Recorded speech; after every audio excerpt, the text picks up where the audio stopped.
MIDI knows that just when you thought you had your body all figured out, bam, perimenopause. Suddenly, your hormones are raging like it's puberty round 2. You're waking up at 3 a.m. and dealing with mood swings that have mood swings. Your ears are itchy, your jeans don't fit, you need an industrial-sized fan to cool down, and you've suddenly forgotten the word for microwave. Most women in perimenopause don't know that they are, even though it can last for 10 years. They also don't realize that most of their symptoms are treatable. That's why we built MIDI Health. MIDI is a company built by women who've been through it. Our menopause experts actually listen and treat the real symptoms you're feeling. Your symptoms aren't just common, they're treatable. Schedule a visit with a menopause specialist at MIDI. Visit joinmidi.com. Specialist-led care, virtual visits, insurance eligible. Midlife needs MIDI. Results may vary. Medications prescribed only if clinically appropriate based on a consultation with a clinician. Insurance coverage varies. Check with your plan for coverage. Are you noticing your car insurance rate creep up even without tickets or claims? You're not alone. That's why there's Jerry, your proactive insurance assistant. Jerry handles the legwork by comparing quotes side by side from over 50 top insurers so you can confidently hit buy. No spam calls, no hidden fees. Jerry even tracks rates and alerts you when it's best to shop. Drivers who save with Jerry could save over $1,300 a year. Don't settle for higher rates. Download the Jerry app or visit jerry.ai/libsyn today. That's jerry.ai/libsyn. You're listening to Kempire here on the Kempire Radio Network. Welcome back to the Kempire channel, your number one source for pop culture news and music, entertainment, reality TV, and so much more. You guys have been asking for Dr. Frida to come back here on the channel. And Dr. Frida and I are always talking about her coming back on the channel because there's always something medical going on. Welcome, Dr. Frida, back to the channel. Quadruple board certified Dr. Frida. I'm happy to be back. Oh, we have a lot to talk about. Oh my gosh, so much to talk about. First of all, can we talk about your ode to J-Lo? I'm loving, and show your nails too. Well, beautiful. Thank you. I love it. It's so everybody wake up, everybody. Wake up. They do say that you should wear certain colors to kind of change your mood. It's true. And let me tell you, for years, when I was actually young and in my 20s, I was always peach nails, French manicure. I'm in medical school. I'm in fellowship. It wasn't until I got good and grown and I had a physician's assistant who worked with me. And she was like, "You are so boring." I was like, "Well, these nails match everything when they're just white." And she's like, "Who cares about matching?" And I'm like, she's right. And so I waited till I got good and grown to start wearing young people bright nails. And it makes me happy. See? And it's so interesting. People do not realize how one statement can affect someone. Yep. The thing you're talking about, what she said. No. Hey, Siri, stop. Siri is nosy. Right? Because usually I'm in the studio. Mind your business. Sorry about that, everyone.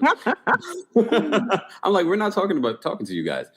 So, Dr. Frida, so excited for you to be back. There's so much for us to get into, guys. But before we do that, do not forget to like today's video. If you're listening to the podcast version of this, give us a 5-star review on Apple Podcasts and on Spotify. And make sure you're following Dr. Frida here on YouTube. She just hit 1 million subscribers. Congratulations. Thank you. We were talking about that the last time that you were here. First of all, for those that weren't here the last time that you were here, how did you get involved in doing what you do now in regards to talking about these medical issues on YouTube and on social media? Yeah, so I started off, of course, I am a board certified nephrologist, so I'm a kidney doctor, high blood pressure doctor. And so my day job is just seeing people within the confines of my office. And I love teaching and explaining so much that I decided, you know what, I'm going to start making videos for my patients to put on my website so that even if we have just a short 10-minute video, I can reference them to other topics. And so I talked to my sister, Jetty, and she was like, "Oh, you should do it on YouTube." I'm like, "What's YouTube?" I'm like, "Okay." And so one day I went back and I looked and I was just like, I bet my patients aren't even looking at these videos I'm putting out here for them. And I saw that there were a lot more people than my patients. I started getting comments and people saying, "Oh, no one ever explained it like that." And that's when I realized that there was a need for people to understand medicine in simple, terms. So then, because I actually do love pop culture myself, and I am a KEMPIRE fan, and I love all of the things and the reality TV and what's going on, I realized, there are a lot of people who also like pop culture. They're not interested in medicine, but perhaps if I can bring them in by talking about the celebrity health news, the trending medical headlines, well, then I open up the audience and increase the health. And so that's how I got started. And it's been a nice, fun ride ever since. 1 million subscribers later. Yeah. You say thank you to your sister when you hit 1 million. Oh, my goodness. I'm like, what's YouTube? All right. Yep. But you do really have a really good way of explaining these medical things. So that's why I also love when you come here, because you break it down in layman's terms. And as someone that religiously goes to the doctor, and that's one thing we talked about before, getting your blood work, going to the doctor when you should. I've seen so many different medical professionals, and some are better than others. By the grace of God, I've been very lucky to have some really good ones.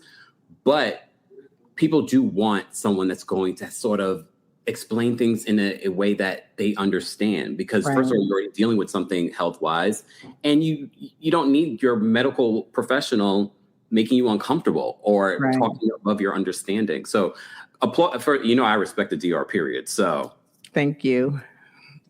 But Dr. Frida, before we even get into all of the hot topics, because there's so much to get into, speaking of going to the doctor and doing the things, people, if you're a part of my Patreon, join. If you're not, I was talking about the sty in my eye, and I told you about the sty, and I was like, I don't know, Dr. Frida, my face is my money. I might have to wear the sunglasses. No, I can't. But then I said to myself before we started, I said, this is a great educational moment for the audience, and I like to be transparent. And since this is the medical hour, I mean, a lot of what I've been dealing with when it comes to this is because I've taken the initiative of going to the doctor, getting multiple opinions. My sister's a nurse practitioner, so I'm like, well, this is what the said. So I'm getting all the opinions, and then eventually I went to the eye doctor. It's been a process, y'all. I went to the allergist, I saw a physician's assistant, I saw the doctor, I saw the nurse. So it's been a process, but then I went to the eye doctor, who was amazing. So I'm on the mend, I hope.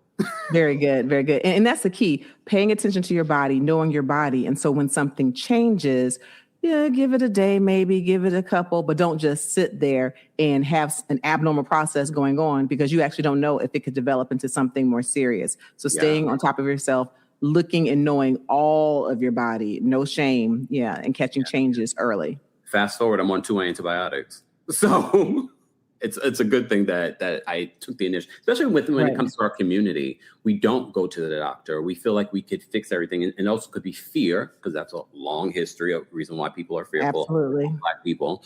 But these conversations, I just want this to be a reminder, guys. Go to the doctor. Don't be afraid to go to the doctor. I get it. Some doctors, some medical professionals are not the warmest, True. But a lot of times it's better to at least get the information. Even it's true. And in addition to fear, a lot of physicians will judge, especially, let's say you're dealing with if a patient is living with obesity, they can say they stubbed their toe, and the doctor might say, well, if you lose some weight, Dr. Jackie? Oh, no, you didn't. Oh gosh. What? Or no matter what's going on, they'll be like, well, what are you eating? Well, stop eating all that soul food. And they may say it in a condescending way. Well, now you've insulted my mother, my grandmother. And so, and part of what I do on my channel on Dr. Frida, with all of the hundreds of videos I have in breaking down various conditions, I make sure that patients can watch my videos and not be intimidated or talked down to. They can figure out through my videos the buzzwords to ask, so that we can help to close that health disparity. And it can help them to overcome the fear if they already have an idea of what should be done, what shouldn't be done. And the squeaky wheel gets the oil. So if you go in there, you write down your concerns, you hold your head up. I don't care what your formal education level is. You have the right to good health care, and the right not to be spoken to in a condescending manner by your physicians. And I like what you said in regards to writing down some of the things in your questions, because I think because you're dealing with so much, you walk in there, and depending on the doctor's disposition, you forget the things that you want to ask. That's right. So it is really good to write those things down. But Dr. Frida, there's so much going on in the world when it comes to outbreaks. First of all, I just saw yesterday you did a video talking about the eggs recall. What is going on with the eggs, and when can we eat some eggs? I need my protein, Dr. Frida. You can have your protein, but if you're living in Texas, Oklahoma, Arkansas, New Mexico, Louisiana, you might need to slow down and make sure you look at labels. From a Texas farm, there has been a recall of almost 1.6 million cartons of eggs. And so that's almost 19 million individual eggs, both white shell eggs and the brown cage-free eggs for everyone who's like, oh, I'm organic, I do cage-free. Mm-hmm. Those are affected also. And it's with a salmonella infection, a bacterial infection. And so now they affect many stores, some Kroger's in Texas and Louisiana, as well as Brookshire grocery stores. If you go to the FDA website, you'll be able to see, plus in my video, in my short form video, I list the sites. The Best Buy dates are between July 20th, 2026 and August 17th, 2026. And so it's important to take a look at the codes, look at those expiration dates. And if you have eggs, please don't eat them. You can take them back for a full refund because salmonella is another one of those illnesses that can cause diarrhea, nausea, vomiting, bloating. Most people get over it on their own within a week or less than a week. A week? I mean, it can be a couple of days, it can be a week, but there are some key people who are at high risk though, and it's not well known. So your natural stomach acids actually serve as a protection as far as fighting salmonella. So if you're on an antacid because you have GERD or heartburn, then you could be at increased risk of getting salmonella. And a lot of people have heartburn, right? Also, if you have inflammatory bowel disease like Crohn's disease, ulcerative colitis, you can be at an increased risk. Yeah, the key thing is watch your stools. If you develop bloody diarrhea, high fever, or if the symptoms are lasting more than a few days and you're dehydrated, contact your doctor. But yeah, look at those egg labels and pay attention to the FDA website for the updates. I mean, can we rely on the FDA right now with our current administration? Because some people are saying that the reason why we're having these issues in regards to recalls is because of the pullback that this administration has been doing when it comes to the safeguards that we've had in place for decades. Well, there's a definite correlation. That's a fact. We know that with the current administration, many CDC employees have been fired. And very specifically, just in 2025, prior to July 2025, we had a surveillance system called the Food Net. It involved the CDC, USDA, FDA, and there was mandatory reporting and mandatory surveillance of certain pathogens, 8 pathogens to be specific. So like 8 bacteria or parasites, just different microbes. Well, with Doge, there were huge cuts, and now a lot of these organisms are no longer reportable. Guess which ones are no longer reportable? Screwworms. And you may remember we had our first screwworm outbreak here. We hadn't seen a screwworm since the 1960s. Those are those flies that have the flesh-eating bacteria. The flies are flesh-eating larvae, and they actually feed on like livestock and on cattle. And so that affected Texas and even New Mexico. And it can really cut back on how much the industry makes, and it can affect our meat. Okay, screwworms. So again, that was one of the pathogens that with the new administration, we no longer have surveillance for. Guess what the other one is? What? Cyclospora. I promise you, Cyclospora. So we no longer have mandatory reporting, which is why if you watch the news and look at the stories, for the longest time, the CDC was like, there are 144 cases, whereas Michigan was like, we have over 3,000 cases. So the state departments of health and human services were keeping up with numbers, but because there was no mandatory reporting, there was, just a mismatch in information. And so that's not hyperbole. That's not rumor. There definitely is a decrease in our surveillance with the Food Net, with the current administration. So Doge did the cut for them. I figured. That's why I said, let me ask you, since you brought up Cyclospora, which was the first outbreak that we've been talking about the last couple of weeks, which now I saw your video that has been tied to Taylor Farms. That's where it all began, which is supplies places like Taco Bell, but there's a whole list of other places. Exactly. Let's talk about that. What exactly is that? Because everyone just describes it as explosive diarrhea. And I'm like, I don't want it. No, you don't want any piece of it. So Cyclospora is actually a parasite. It's a single cell organism. So I know a lot of times when we think about parasites, we think about worms that you can look at and see. Because I've even seen some people in their videos, they're like, I'm looking to see if I have any worms. No, Cyclospor is microscopic. You can't see it. And it occurs when you have a contamination of food. And typically it will contaminate leafy green vegetables. It's in salad kits, raspberries, cilantro, basil, basically everything I tell my patients to eat. I was about to say, I was like, this is great for us. Like, no fruits or vegetables. And so now we've had the various outbreaks, and I've heard up to 11,000 at this point suspected or confirmed cases. Here's the thing about Cyclospora. We always talk about washing our vegetables, washing our fruits, but all the running water in the world, it doesn't actually kill the Cyclospora. Excuse me. It's okay. Guys, if you just joined us, I'm here with Dr. Frida. Make sure you're following her on her YouTube channel as well. This is our medical hour. We have a lot that we want to cover because there's been so much in the atmosphere, literally, when it comes to these medical stories. So we had to bring on an expert. You know, we love to pick the brains of experts here on the channel. So the Cyclospora outbreak, are we in the clear now that we know where it's coming from? Oh, damn. I'm sorry. No, I don't know. No, I like the honesty. No, sir. No. So I was saying, I do want you people to continue to wash their produce and use scrub brushes and all of that. But honestly, the only thing that will kill the Cyclospora is heating food up to at least 158 degrees Fahrenheit. So unless you like boiling your Caesar salad kits, that's not really great. But just washing your fruits and vegetables, it does not kill the Cyclospora. It might reduce the number and make you less sick, but I don't want anyone having any kind of false security.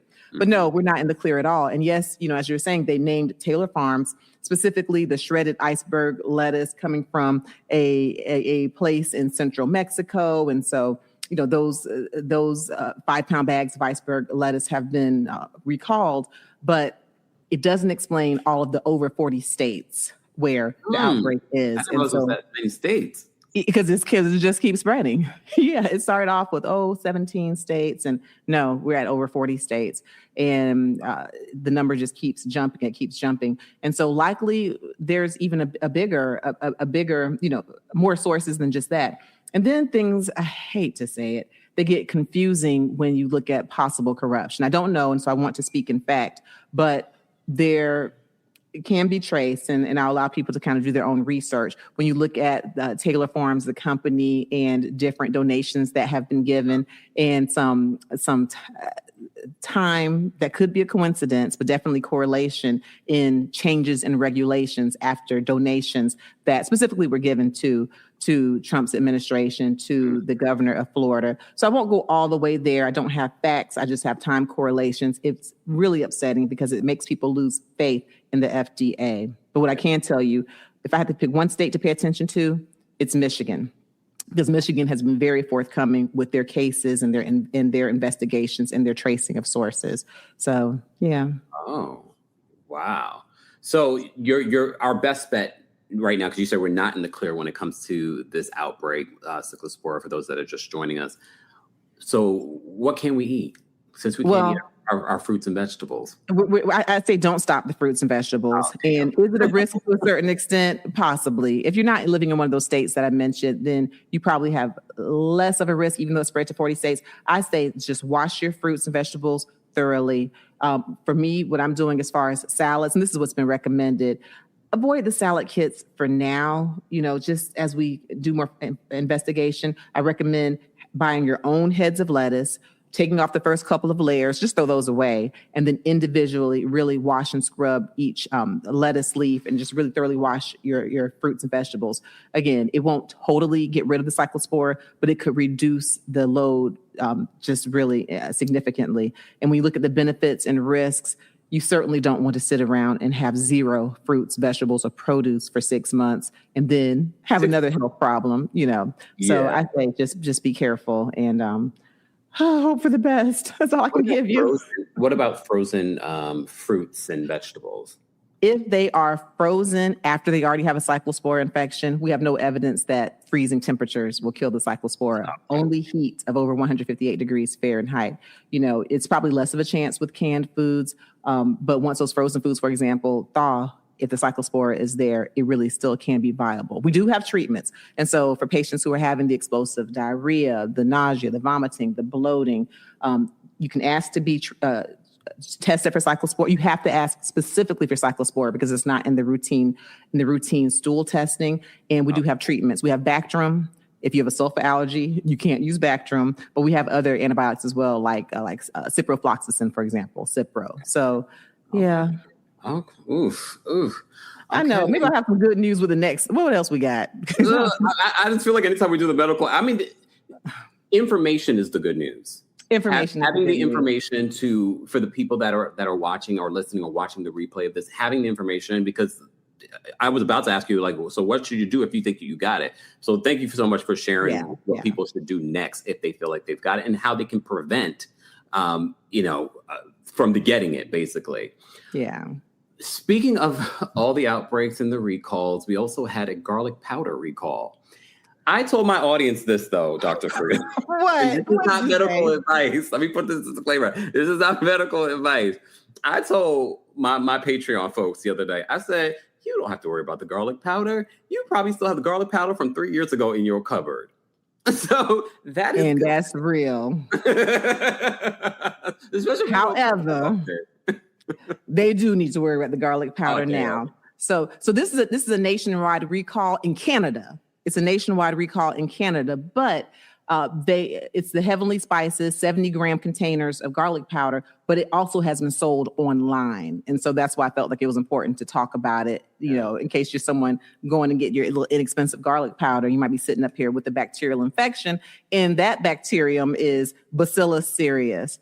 And what it does, it causes watery diarrhea. So again, in watery diarrhea, nausea, vomiting.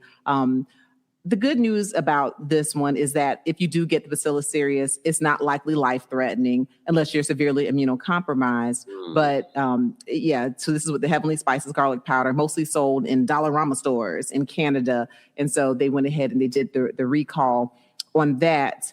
For the Bacillus cereus, most people don't actually require an antibiotic treatment because, interestingly, this bacteria releases toxins, and it's the toxins that make you sick more so than just the actual bacteria. So the antibiotics don't really help. But most people will get over the infection, within days, weeks. But who feels like dealing with that? Weeks? It can be days and weeks. Listen, I need Cyclospor. I didn't even tell you for that one. It can be, it's a nasty thing. It can last for months. It can go away, Cyclospor now. And even if you don't get reinfected, it can come back. It's one of those relapsing ones. So days and weeks with the salmonella and the Bacillus cereus, hey, that's good. I've been dealing with it for like the last 3 weeks. It was here, went away, came back. So, damn. Disrespectful. Okay. But here's the other thing with the Bacillus cereus, rice. So garlic powder is what this recall is from, but rice, like in medical school, it was rice that we, in our little exams, that we learned that it mostly would be in. So rice, pasta, potatoes, sushi, and if it's not kept refrigerated or stored properly. And so if you cook your rice and you just kind of leave it out for more than 2 hours, that could be a problem. Always within 2 hours, put that food in the refrigerator. And so you want to try to avoid getting it. Bacillus cereus. Dr. Frida, is there anything you don't know? Yeah, I don't know. Oh, we'll get to it. I don't know how we lost Nolan Wells. Oh, no. That's what I don't know. If you're just joining us, we're going to talk about the Nolan Wells autopsy. I saw some of the things that you said. You were on Don Lemon. You've been busy, Dr. Frida. I've been busy. And you got now 1 million subscribers. Congrats. Yay. And if you guys are not following Dr. Frida, this is a perfect example of why you should. There's such a wealth of information on her social media platform, but also on her YouTube channel. So make sure you're following there. And don't forget to like this video, because once you like this video, new people that do not follow either one of us, because they're looking up information about this, maybe they're feeling symptoms of Cyclospor or something else, this video will start to show up. Right now we're largely talking about reality television or pop culture, but we do stuff like this here on the channel. So, Dr. Frida, in regards to, so we talked about the garlic powder recall, the egg recall, the Cyclospor recall. We're going to transition from that and talk about Alzheimer's and talk about Danny Glover's diagnosis. So Danny Glover did an interview with People Magazine. Beloved Danny Glover. Looks amazing. He just turned 80 years old. Yeah. I was like, 80? He looks great. Well, he was diagnosed with Alzheimer's back in 2023. but now feels comfortable enough to actually tell the world that he was diagnosed with Alzheimer's. What can you tell the audience about Alzheimer's and because I know there are plenty of people that probably have family members dealing with this right now. Oh, yes. Yes. We know over 7 million adults in the United States have Alzheimer's, and you're at the highest risk if you're over the age of 65. Some young people can get it. But what I do want to say, Kempire, there's a question that I get very commonly, and to some people, maybe it's obvious, but people will ask me, they'll say, Dr. Frida, what's the difference between dementia and Alzheimer's? Mm-hmm. So when we're talking about dementia, that's the umbrella term, okay, for cognitive dysfunction, memory loss, decrease in executive functioning. So it's the umbrella term for dementia. And then Alzheimer's is simply a type of dementia. It's the most common type, which is why we hear about it the most. But other types are like Lewy body dementia, frontotemporal dementia, like what Bruce Willis has, Parkinson's dementia. So there are other types of dementia. We talk about Alzheimer's the most, and it sometimes seems like it's synonymous because it accounts for 60 or even 70% of the dementias. But still, the umbrella term is dementia. Alzheimer's is one of them. Wow. And, when that's not that I like any diseases, but Alzheimer's is one of the most difficult because you watch a person lose their independence right before your eyes, lose their memory, lose, what really is the core and the soul. And so some of the symptoms are, of course, memory loss. And interestingly, it's the short-term memory loss. You might have a conversation with someone with Alzheimer's, ask them, hey, where are your keys? I don't know. Or they might say, hey, what's your name? They can't remember the grandkid's name. But then you ask them about their first day of high school. They'll go through it in detail, tell you what they were wearing, what their teacher's name was. So at least early on, a lot of the long-term memories are preserved, but there's a short-term memory loss. Patients with Alzheimer's might be confused. In very familiar places, they might get lost. And that's how a lot of people pick up on it early on. Their grandma might be driving from the corner store 5 minutes from the house and get lost, a place that she's been a million times for the past 50 years. That'd be and this scary. problem, it's very scary. Yeah. And so now we know that Danny Glover is living with, it sounds like he's a really supportive daughter and family. Yes. And so I just love that he's come to the front, because that's another thing. When celebrities share that they have illnesses, they have the support and the money behind them, people who just want to donate toward the cause. And so, yes, he's the celebrity, but by him coming forth, I guarantee you there's going to be an uptick in the money donated toward Alzheimer's research. And so that's going to help all of us and our families. And it leads to conversations like this, for people that didn't know that, the different things that we're going to learn in regards to what you just shared and what Danny Glover has shared. What are some of the treatments once you're diagnosed? I've seen so much information in regards to possible treatments to kind of slow down Alzheimer's. And you said it, slow down, because right now we don't have an absolute cure, but there are certain medications that will help to decrease the progression of memory loss, decrease the progression of cognitive dysfunction, medications like Aricept, donepezil, Namenda. So we have certain medications, and we have research looking for more medications as well. And then there's even therapy. There's memory clinics where, patients are giving kind of tricks on how to write things down, be consistent, to put things, items in the same place every time so as not to forget them. There's counseling for families to have the proper support to allow patients with Alzheimer's to still have as much independence and freedom as they can. Let's see. It's okay. Hold on just a second. Guys, if you're just joining us, I'm here with Dr. Frida. This is our medical hour. We're going to try in the fall to do this more consistently because you guys have been asking for Dr. Frida to come back. There's so many hot topics, especially recently when it comes to the different outbreaks that are going on. We definitely are going to talk about Nolan Wells' autopsy. Dr. Frida knows everything. Allegedly. And if she doesn't know, she's going to research it. We were just talking about Danny Glover coming out with his Alzheimer's diagnosis, and we were talking a little bit about some of what he can do and others can do to sort of slow down that process. I vaguely recall you did a video about dancing and how that can, I think. Yes. Memory. Okay, that is the elephant memory, because I did that one a while ago. I watch your videos, Dr. Frida. Thank you. But yes, I gotta learn these things. Can help keep those neurons popping. Dancing is one of them.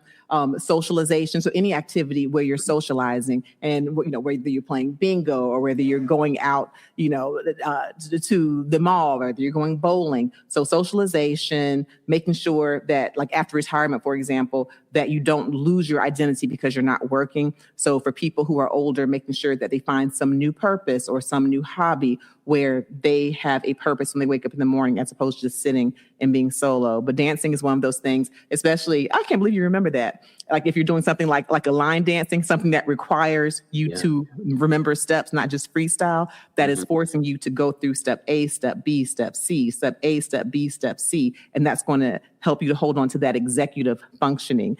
Plus, of course, by doing the physical activity, that's helping you to maintain a healthy weight, helping to decrease inflammation, and all of that is great for brain health.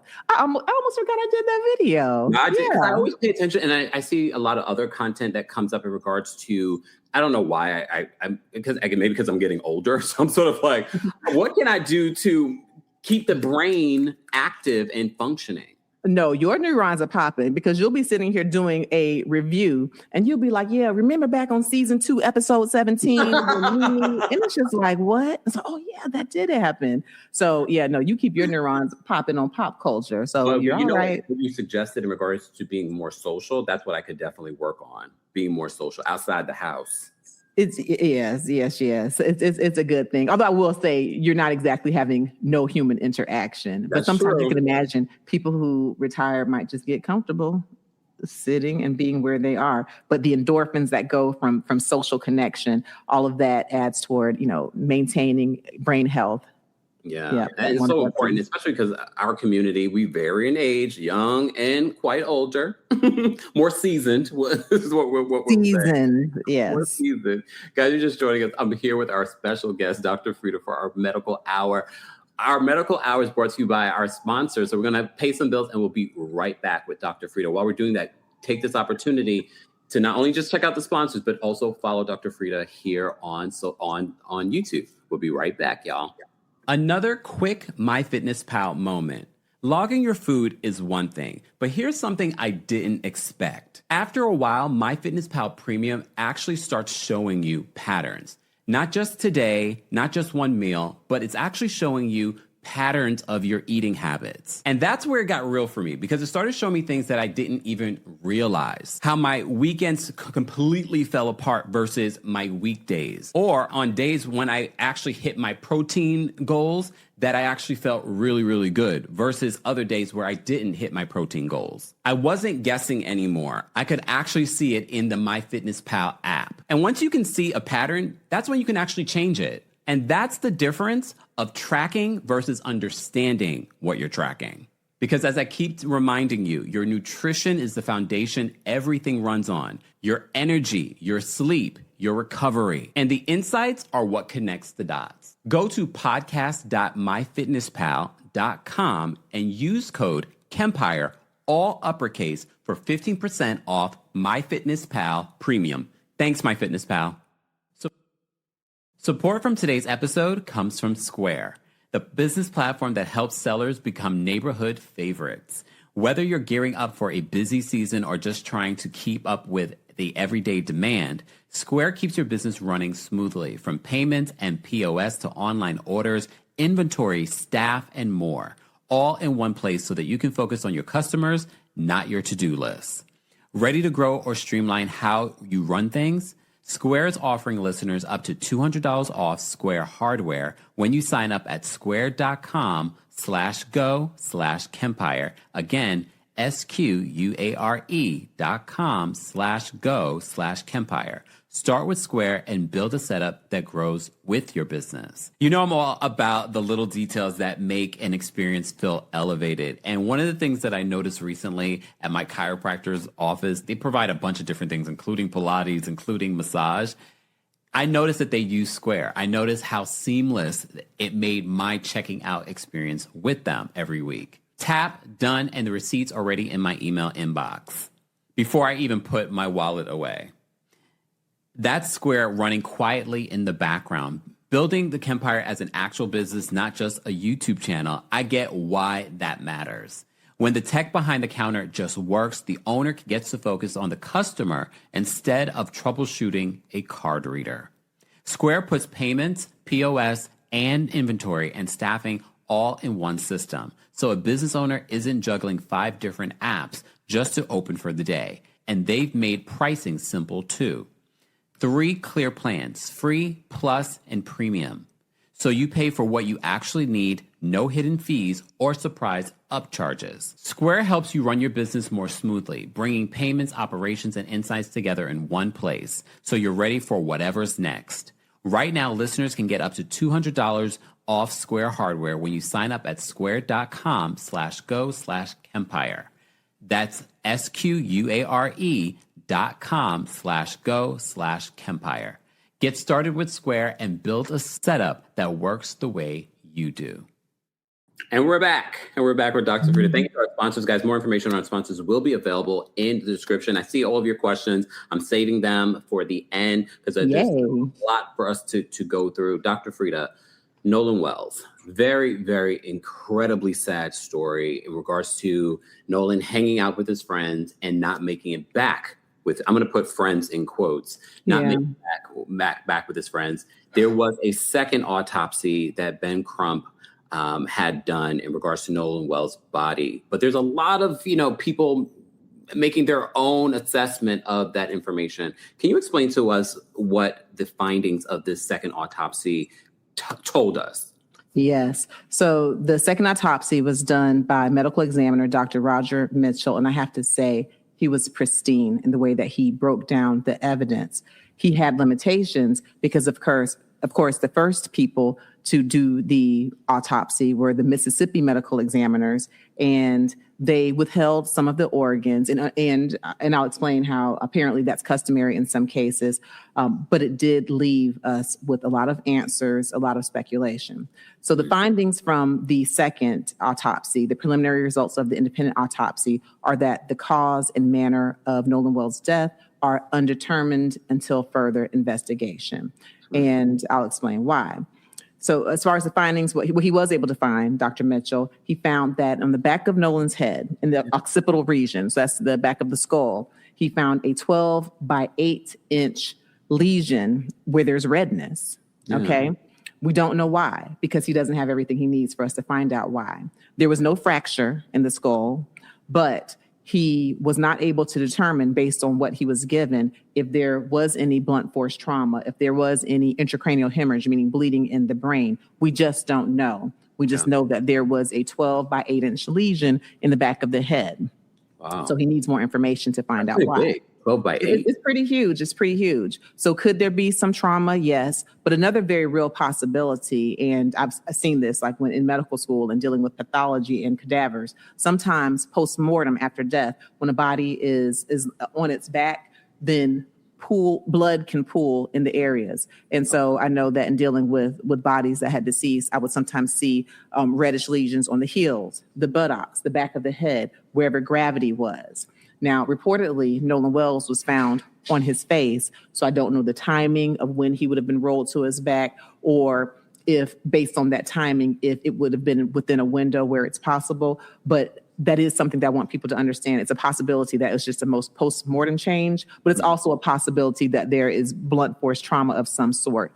We need more information, which is why Dr. Mitchell left it at undetermined. Okay. The real concern, and oh my gosh, if you watch me on Don Lemon, this is the one where you can tell I can never play poker. When they announced that the anterior neck structures of Nolan Wells are missing. Okay. Because you were talking to your father. Your doctor, your father's a doctor. You were talking. My father's a doctor also. Yes. And so, right. So, Dr. Freddie McRae, he's a retired general and peripheral vascular surgeon, and he's an old school doctor. They used to do everything, including, having done some autopsies, he's done some of everything. I promise you. Wow. And so even before going on Don Lemon's show, I was like, Daddy, I'm looking for the hyoid bone. He's like, oh yeah, me too. I want to know if the trachea was disrupted. I want to know if there's any ligature marks. I'm like, oh yeah. So I'm sitting here listening intently, and so I couldn't wait, because that would tell the tale on if there was any asphyxiation, any choking, any strangling. And so I was just sitting there with bated breath. So when it was announced by attorney Ben Crump that Dr. Mitchell's report said that the anterior neck structures were missing, I was like, but Dr. Mitchell did go on and explain, to be fair, that it's customary if you're doing the autopsy to sometimes hold the anterior neck structures back. Usually, if you need to do more investigation, sometimes if you suspect foul play. He didn't say there was foul play, but he was saying he himself, Dr. Mitchell, has sometimes held the anterior neck structures back. For me, still, I'll tell you why I take issue. Okay. And again, I'm just the old doctor. I'm not a detective, so I don't know. And we still don't have the official findings from the first autopsy. We don't have any findings from the autopsy. I don't know if Dr. Mitchell knows something that he didn't share. I don't know. I don't know if the family knows something, but as far as what's been reported, there's nothing that we haven't gotten a preliminary report from Mississippi medical examiners, and they did it first. So that to me is odd as an individual, just being honest. The other thing is in fact, Attorney Ben Crump said this. It doesn't sound like Dr. Mitchell, at least at the time that they presented his reports, he wasn't invited to go to Mississippi to look at the anterior neck structures himself. I don't know why they couldn't share a picture and say, hey, we're doing more research, but here's a photo. There are ligation, ligature marks, or there are no ligature marks. There is a hyoid bone that's consistent with strangulation versus not. There is a trachea or windpipe, and perhaps because it is at this point under investigation, maybe there's some protocol of which I'm not aware. But I will say that it's frustrating that here we are, that you are sending this for a second opinion, for an independent autopsy, and the very key airway structures, we don't know. So we can't say if he was strangled. We can't say if there was any kind of pressure on the neck because the anterior neck structures weren't examined. Here's the other thing that we were unable to know.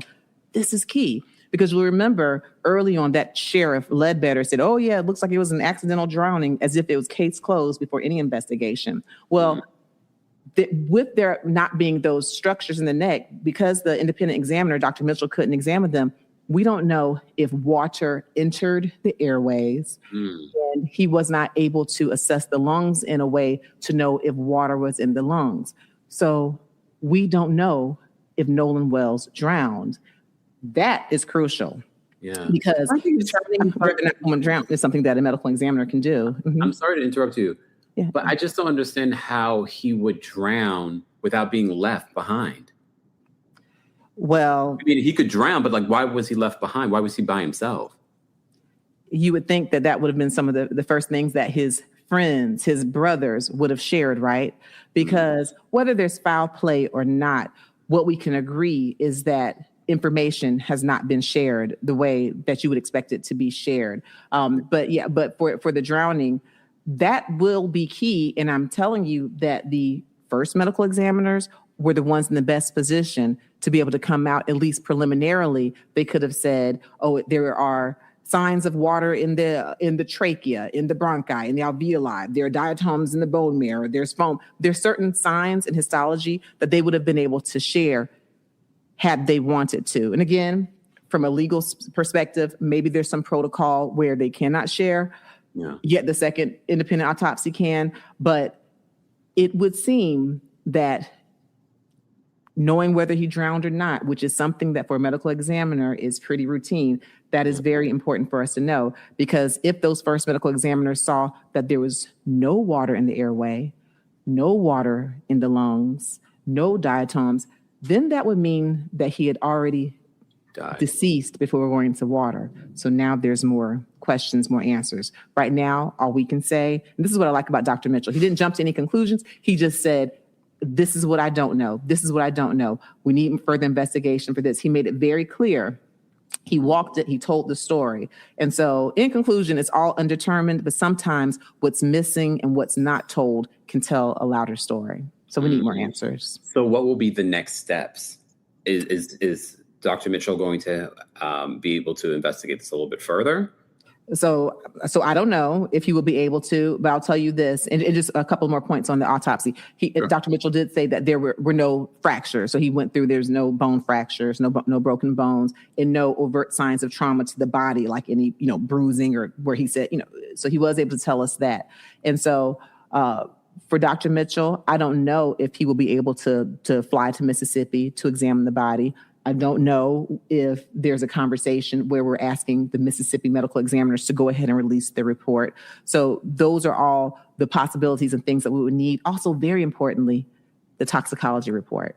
Oh, yeah. We want to know if there was alcohol in the system, if there's fentanyl in the system, if there's any other substance in the system, because you've heard people with the speculation, oh, yeah, everybody was drinking. Oh, he just, there's a way to find out factually, what happened. And so we need to wait for that. I still don't understand, even if he was drinking, why was he left behind? Hello.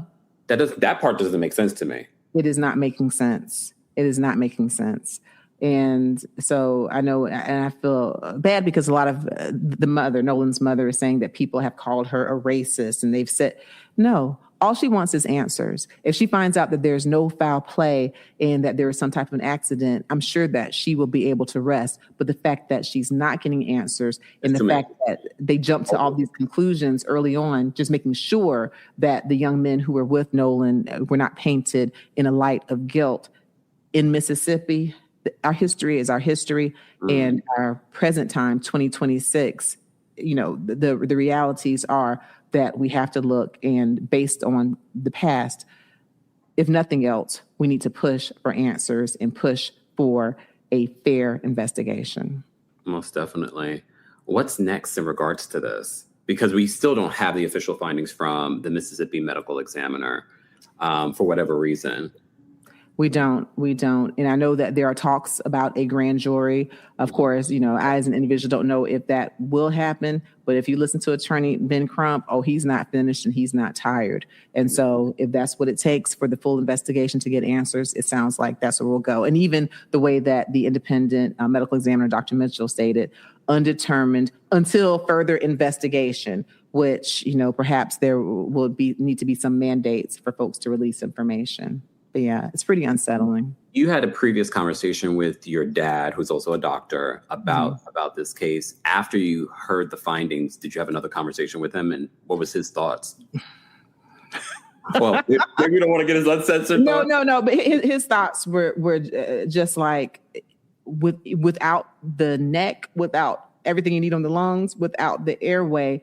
That's where the smoking gun is or isn't. And so he kind of had a side eye, and again, I appreciate Dr. Mitchell and everyone saying that it's standard to hold back the neck, and perhaps it is. It just does mean that it actually, limited Dr. Mitchell and what he was able to be. So he just kind of looked like we haven't been giving a yay or a nay one way or the other. We've got no explanation from the people who had Nolan Will's body first, and now here we are.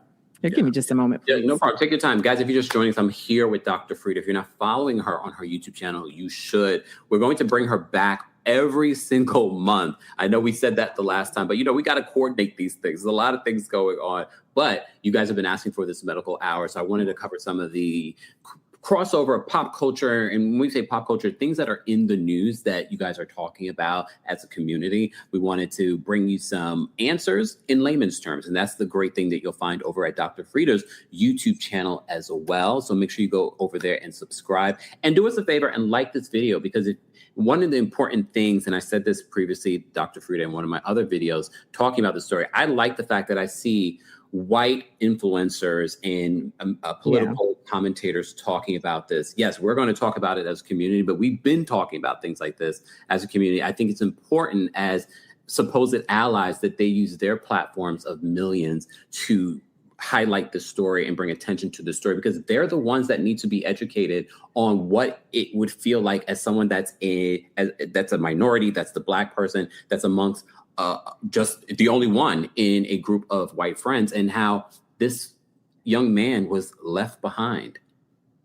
Yeah. And can I say, with a lot of content creators, and I'm sure that they mean well, I can just imagine being in Nolan Will's mother's position, in his father's position as well, where it can sometimes come across as blame, like they should have known better. Why you sent him over there with all those white people? And we have to really, I think, be sensitive. Yes, we're living in a certain environment where we can't be colorblind, right? We have to know, and we have to educate our kids in that way. But do you say something just blindly, like, do not go anywhere with white people? And that's, I don't want us to just get deeper and deeper into that. And so a lot of my friends and I had all kinds of conversations and debates on what do you do, when you have kids. And for me, from the beginning, well before the Nolan Wells case, it's a matter of talking and educating your kids and reminding them who they are, reminding them of the history. And my son knows when he goes off with his team, he's 15, I'm like, listen,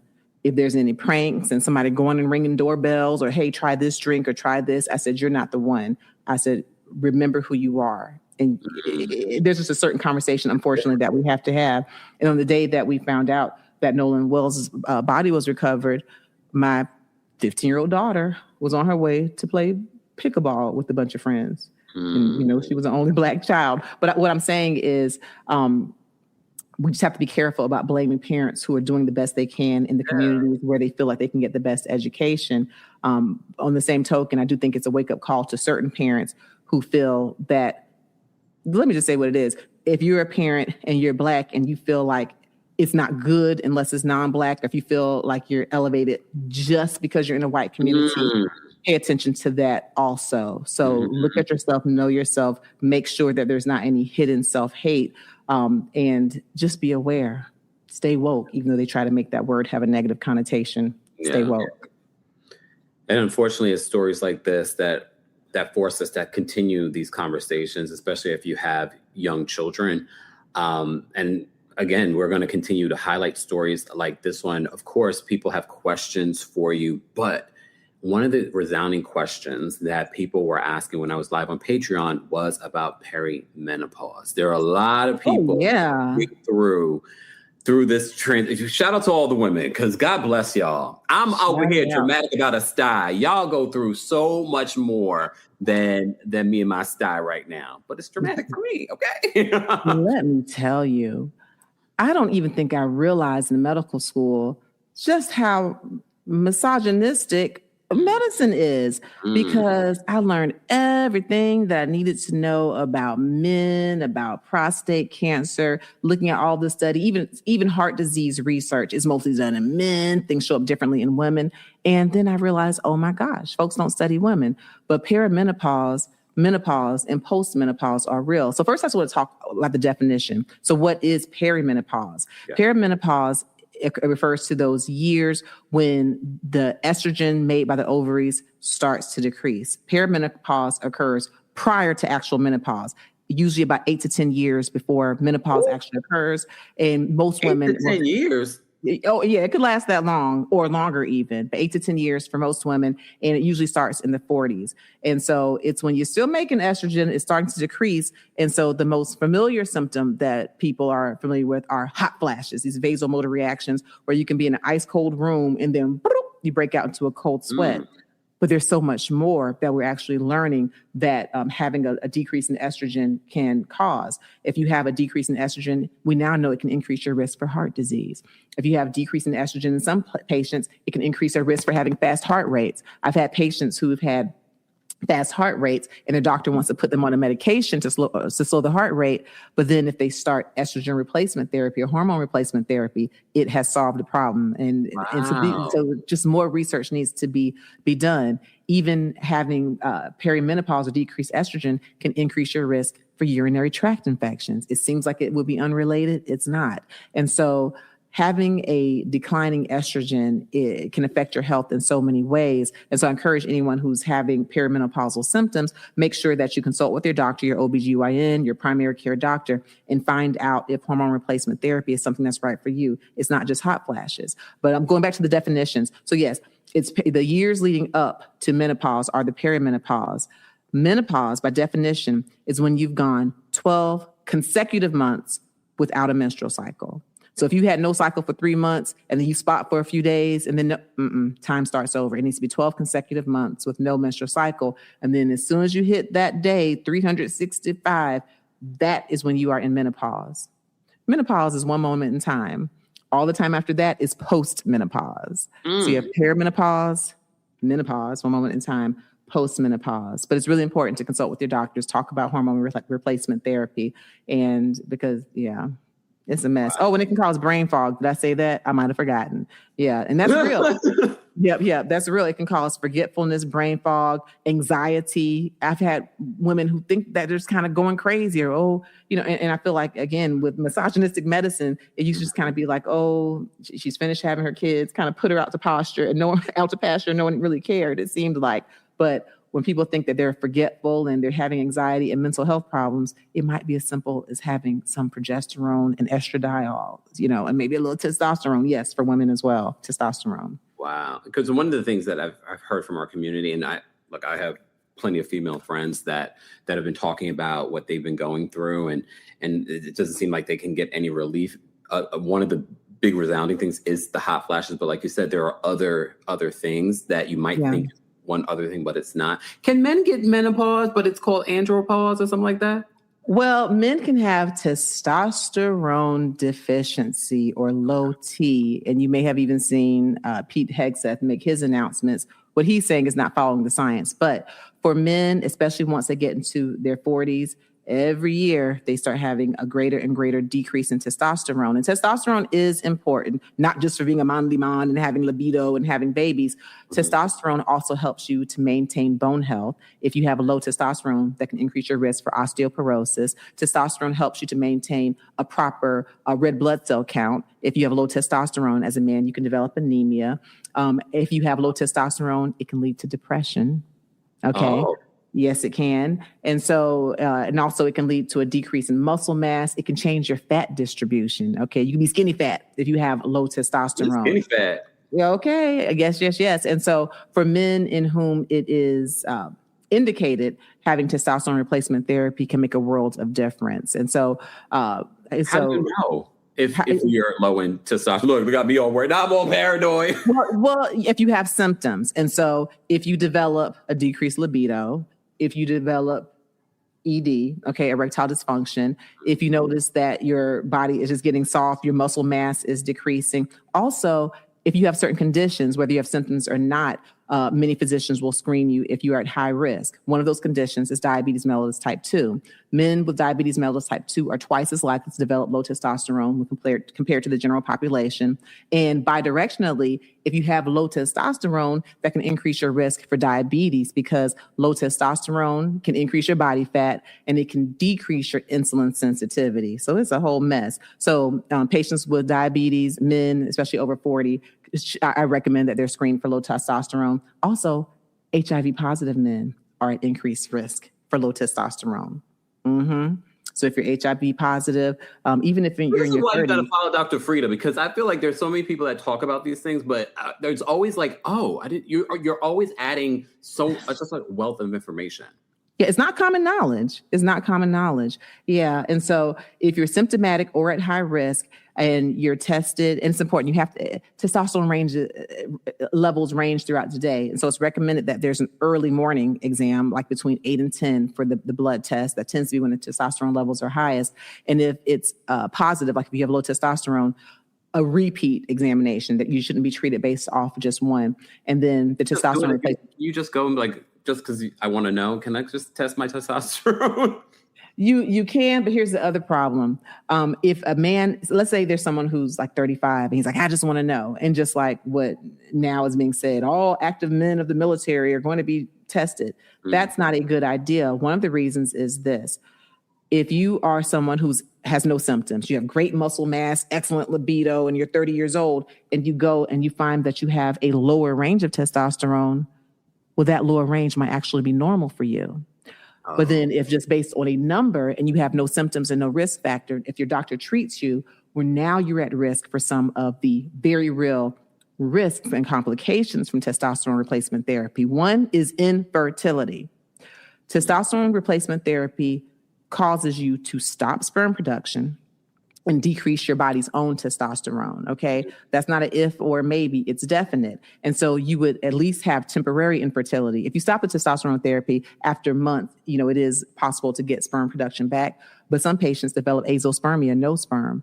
And we don't talk about that very much because most men who are getting the replacement therapy are maybe late 40s, 50s, 60s. And not trying to have a baby. Yeah, many of them aren't trying to. I mean, many of them do, but many of them aren't trying. So it's not a major thing that they complain about. And the other side effect is small testicles. Okay. Now, by the time you're grown with your man in your 50s and 60s, if that testosterone replacement is helping you have good muscle mass and stamina and libido, you don't really care. But give a testosterone to a 20-year-old or a 30-year-old who doesn't need it. Now you've got infertility, small testicles, and breast. Yeah, it can cause gynecomastia, breast tissue in a man. Okay, testosterone replacement therapy can. It can also, the same way I said that if you're anemic, it can help you, but it can also make your blood too thick, right? If you don't need it, especially, and you can have an increased risk for blood clots like the DVTs, the pulmonary emboli, the clots in the lungs. So it can put you at risk for that. And so it's a very delicate balance. And so we have to be careful that we don't, and this is what I find with patients who want to go online and get testosterone replacement. I'm like, do you know you might be infertile with breast and small testicles? You better come talk to somebody first. Well, testicle part is going to make sure that they never do it. But no, this is why I had to ask. I was like, because we do also have, we have men that follow the channel. So we have men in the chat right now. People did have some questions for you. Okay. So I want to get to because it is a medical hour. We're almost at the end of the hour, y'all. If you're not following Dr. Frida, you should. This is just a sample of some of the information that she provides. So follow her on Instagram, same name. Follow her here on YouTube. If you're watching the replay of this, make sure you're following as well. And don't forget, sidebar, y'all, we are raising money for the LGBT Center here in New York City. Our goal is $10,000. 100% of your donation goes to the organization. I have to be hard on them, Dr. Frida, because that's the only way that they do. Okay. And I like that you extended it beyond June. It's like, wait, who told you? Who said you have to stop? It's like, oh, exactly. We're going to reach our goal. Oh my goodness. Speaking of women, and you mentioned how testosterone in those that are HIV positive and how it affects them. It made me think about PrEP.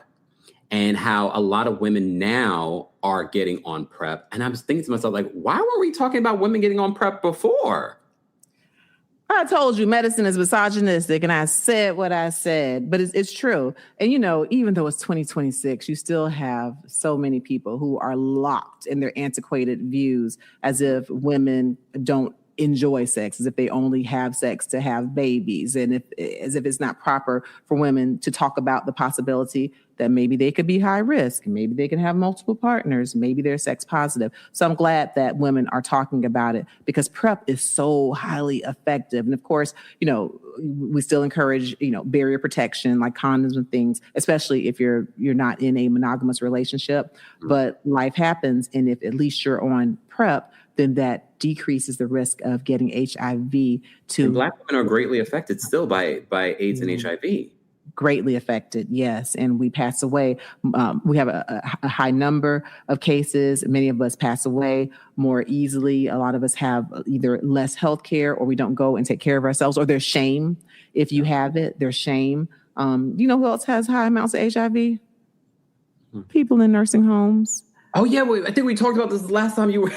But I want us to continue having these conversations because I think there are still, for those that don't know what PrEP is, can you just quickly let them know what exactly PrEP is? Yeah, so there are different forms of it, but it is a prophylaxis to keep you from getting HIV. And so in order to be on PrEP, you must be tested and you must, be HIV negative.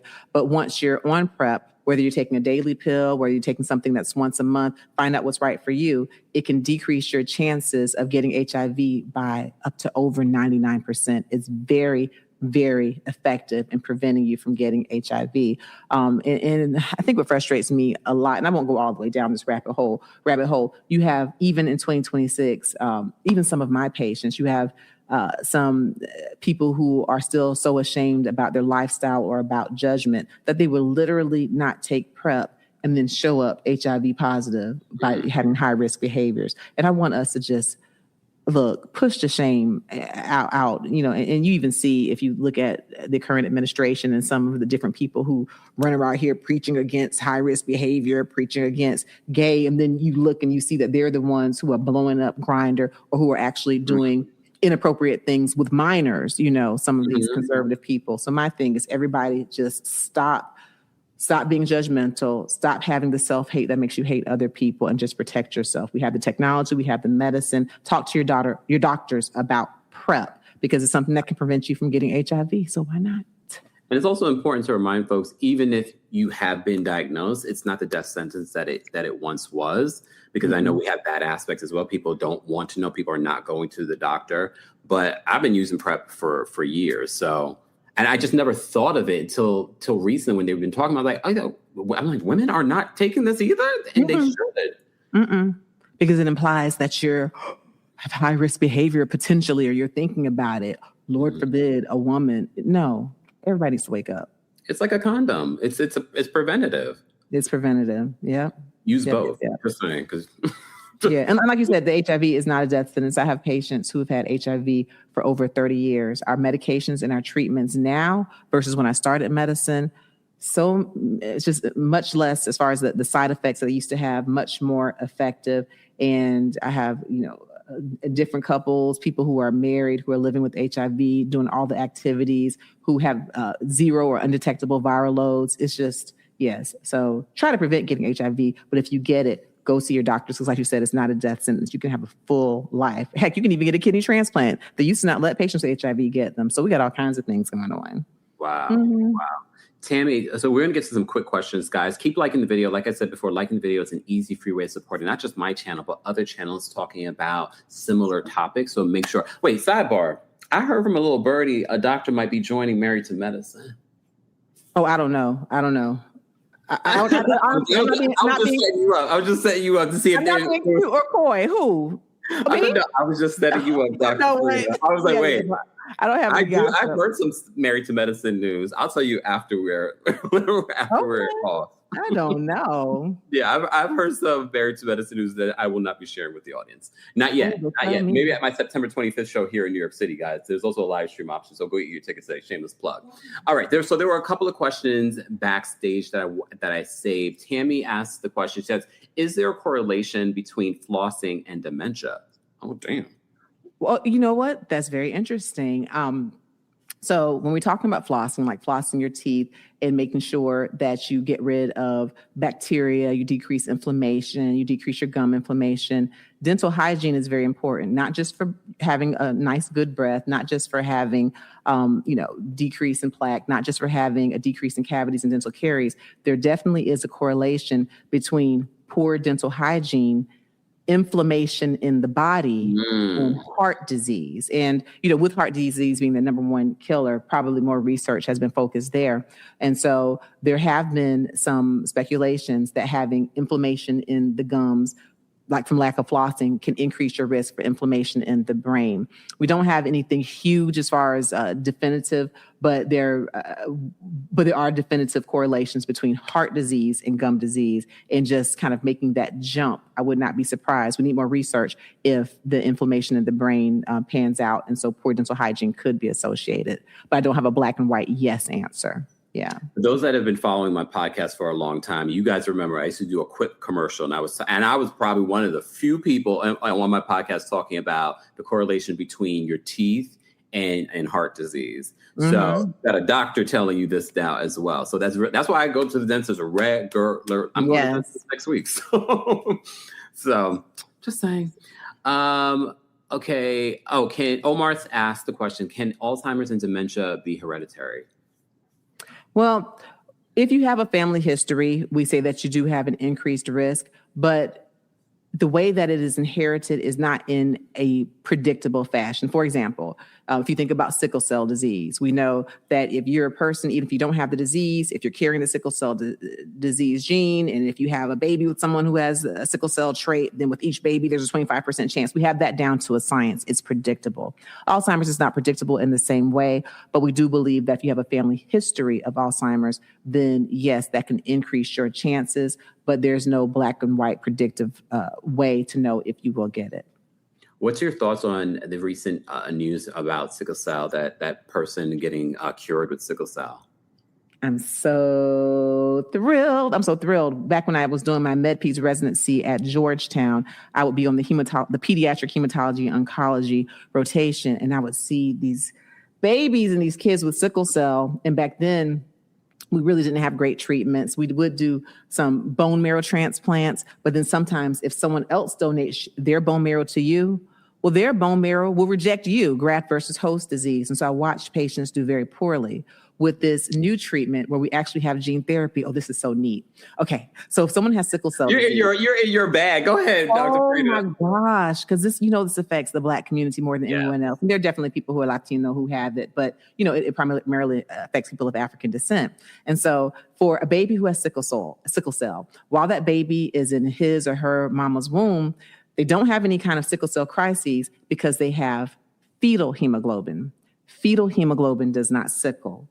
Fetal hemoglobin is really great because it competes for oxygen just wonderfully.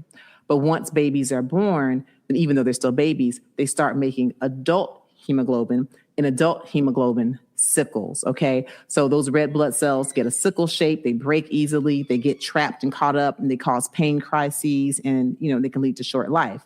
With this gene editing, what was done is that the very gene that calls for your body to stop making fetal hemoglobin, there has been editing where it gets rid of that gene. And so now the adults are making fetal hemoglobin.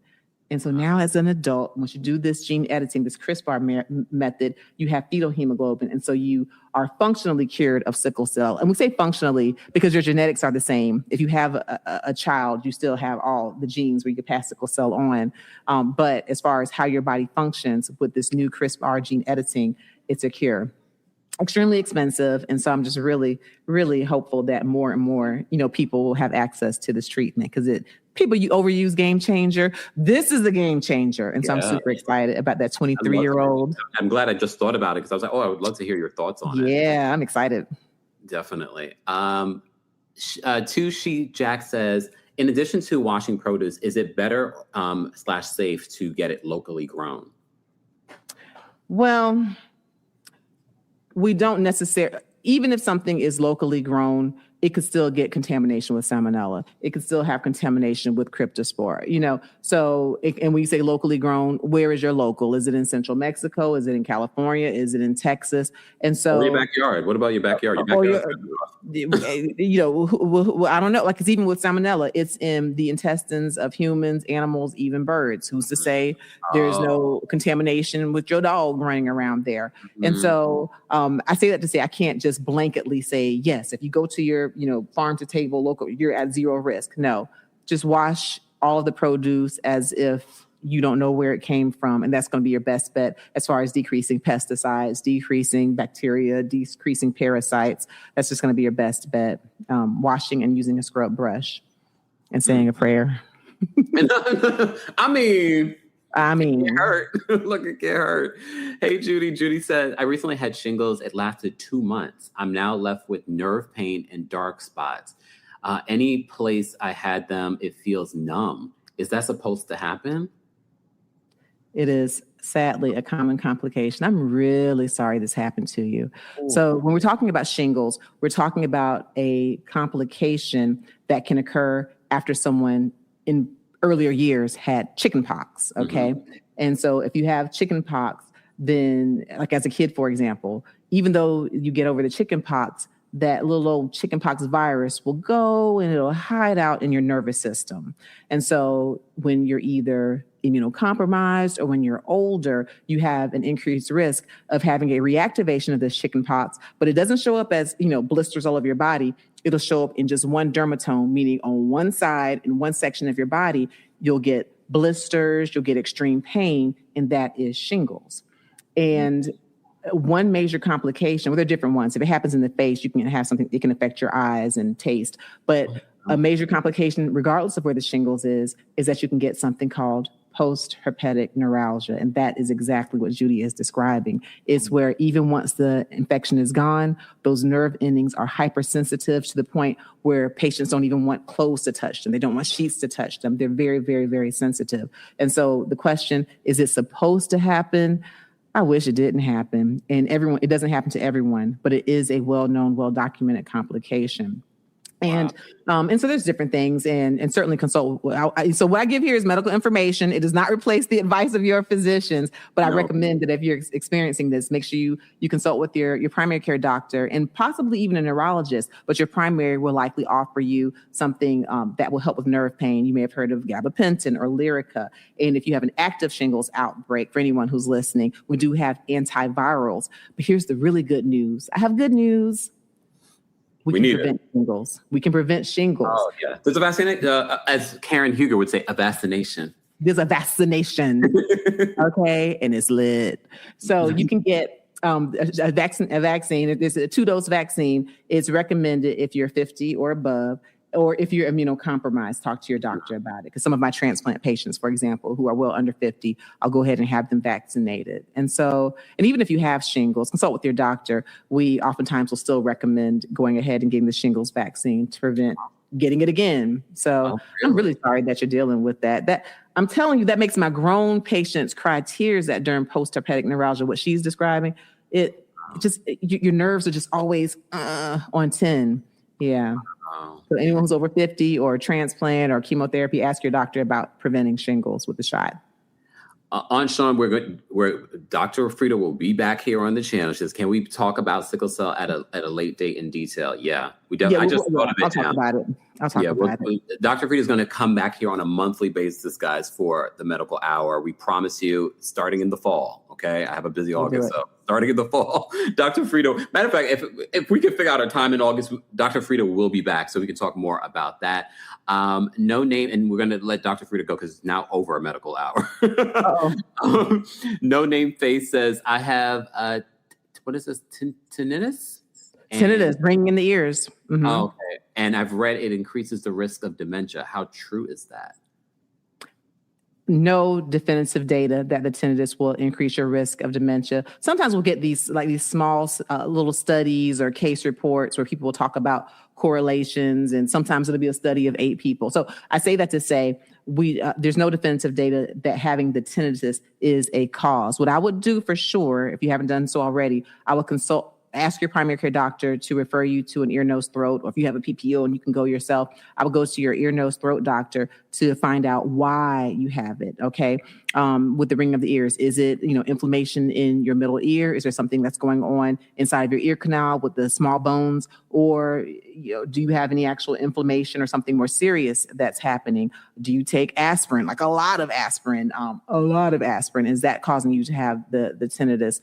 Do you have vertigo with it? Is the room spinning? I say that to say I would just make sure that you have an in-depth evaluation to find out the cause of the tinnitus. And, and again, what I say does not replace medical advice. I just don't want you to think that just because you have it, like, oh, that's it, I'm about to have dementia. No, not necessarily. I have many, many, many patients with tinnitus who have excellent memory, excellent cognitive functioning. And if some studies are showing a correlation, remember, that doesn't always mean cause and effect. It doesn't mean that the tinnitus is the cause of dementia. And the most important detail here, you actually have to go to the doctor. Go to the doctor. Absolutely. Absolutely. 2 more questions, and that is it. Okay. Chanel asked the question, is it true that something as common as Prilosec can cause dementia?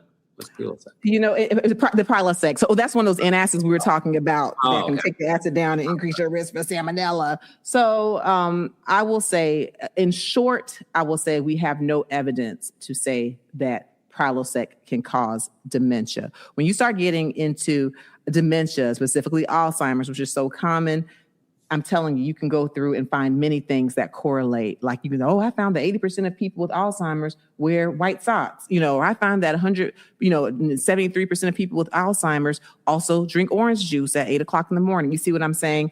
Not to say that's what you're saying with the Prilosec story. I'm saying we have to be very careful with correlation versus cause and effect. So as of now, we have no definitive data that Prilosec causes dementia.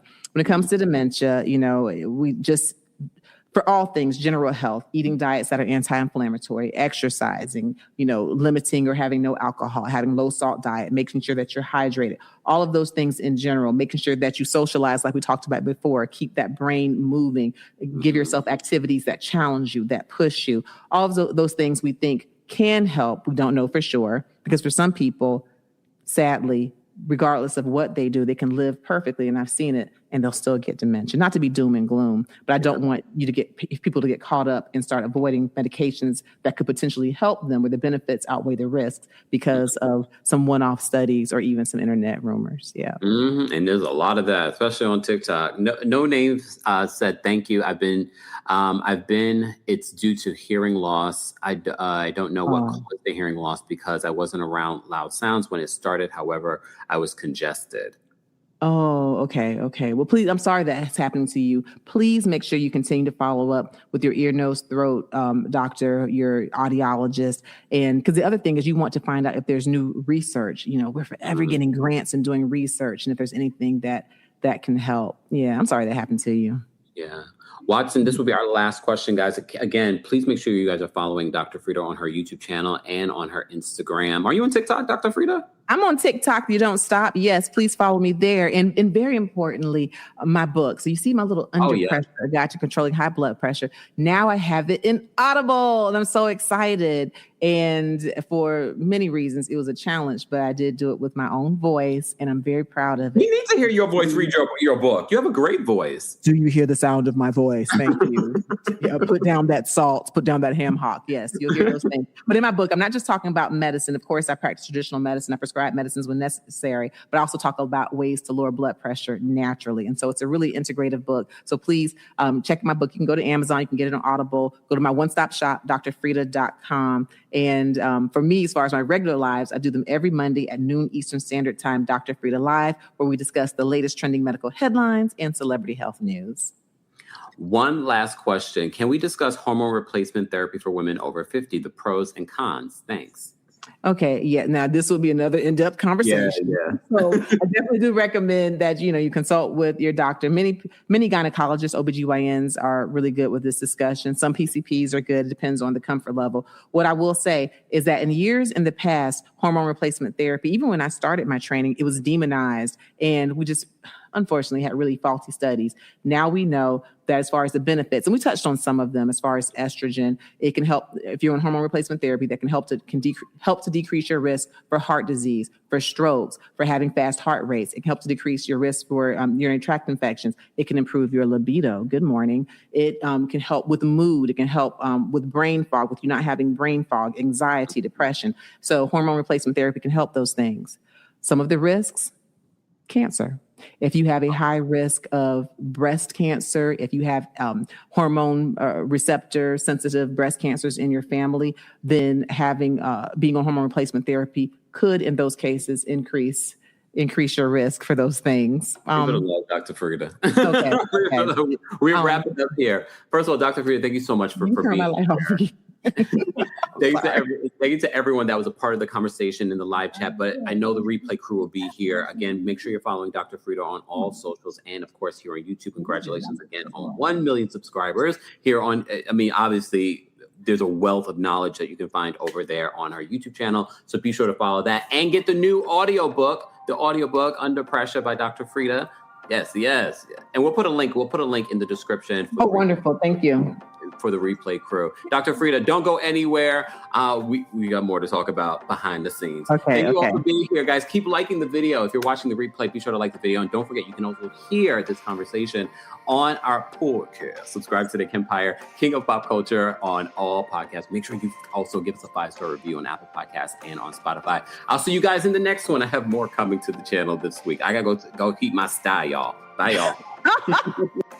Thanks for tuning in to Kempire here on the Kempire Radio Network. Don't forget to give us 5 stars on Apple Podcasts and on Spotify. And for more information on the podcast, head on over to KempireRadio.com.